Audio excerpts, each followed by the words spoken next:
Assalomu alaykum aziz do'stlar. Bugun biz siz bilan NLP'da trans va gipnoz haqida gaplashamiz. Ya'ni trans nima? Trans bu odamning e'tibori tashqi dunyodan ichki dunyoga qaratilgan holat. Xo'p, trans vaqtida inson ko'pincha tashqaridagi ma'lumotlari, tashqaridan kelgan buyruqlarni ochiq holda qabul qiladi. Ya'ni biz agar trans holatda bo'lsak, tashqaridan kimdir bizlarga ma'lum buyruq bergandan keyin o'sha buyruqni biz muhokama qilmaymiz va muhokama qilmasdan o'sha buyruqni bajarishga biz tayyor bo'lamiz. 3 xil trans turi mavjud. Birinchisi bu kundalik trans. Kundalik transga misol keltiramiz. Tasavvur qiling, siz kitob o'qiyapsiz. O'sha kitobni o'qigandan keyin ma'lum vaqt o'tib, sizni ko'zingiz o'sha kitobdagi so'zlarni ko'radi, lekin o'sha so'zlarga biz nima qilamiz? Ma'nolarni anglamay qolamiz.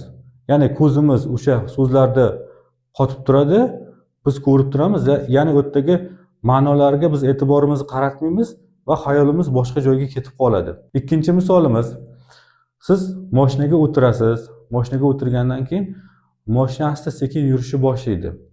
Asta-sekin yurishni boshlagandan keyin bizlar ko'zimiz o'sha ma'lum obyektlarni ko'rishni boshlaydi va ancha vaqt o'tgandan keyin nima bo'ladi? Biz o'zimizni ichki dunyoyimizda qanaqadir xayollarga sho'ng'ishni boshlaymiz va vaqt qancha o'tib qolganini anglamay qolamiz.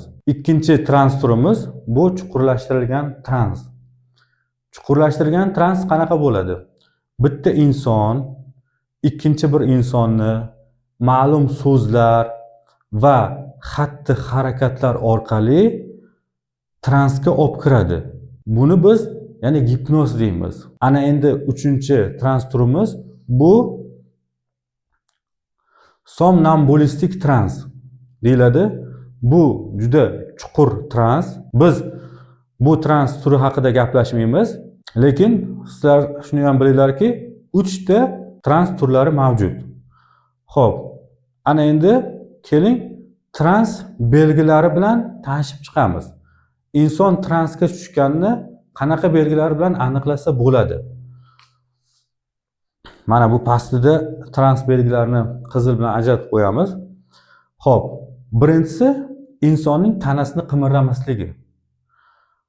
Bunda misol uchun inson gapirishi mumkin yoki o'sha turgan holatda agar tanasi qimirlamasdan tursa, demak biz bilishimiz kerakki, inson katta ehtimol bilan trans holatda turibdi.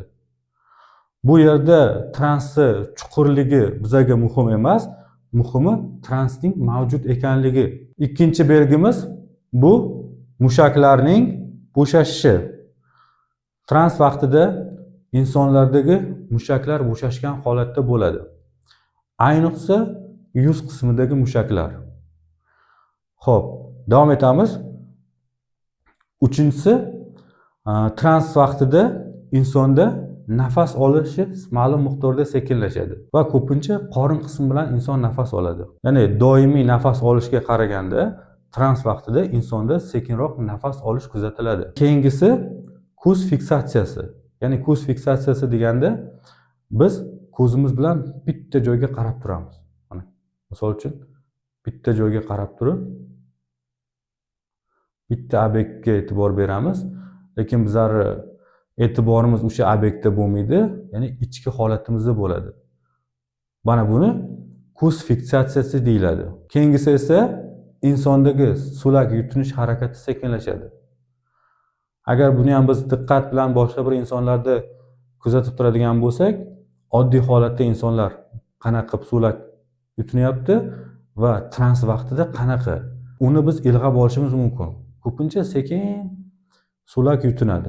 Keyingi belgi esa bu insonlarning kipriklarining titrashi. Ya'ni bunda inson ko'zi misol uchun yumuq bo'ladi va ma'lum miqdorda insondagi kiprik titrash holatlari kuzatiladi. Mana bu insondagi trans belgilari.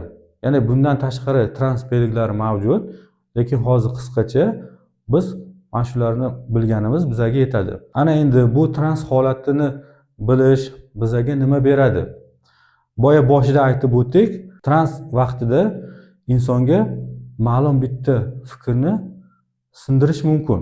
Yoki bo'lmasa agar trans vaqtida insonga qanaqadir noto'g'ri buyruq berib qo'yadigan bo'lsak, biz uni nima qilamiz? Transdan chiqarib qo'yishimiz ham mumkin. Trans vaqtida qanaqa buyruqlarni insonga bersa bo'ladi, qanaqa buyruqlarni inson bajaradi. Agar sizlar videoga plus belgisini qo'ysanglar, keyingi videomiz aynan trans vaqtida insonlarga qanaqa buyruqlar berish to'g'risida video tayyorlaymiz. Video foydali bo'lsa like qo'ying, kanalimizga obuna bo'ling. Ma'lumotlarimiz shulardan iborat. Xayr.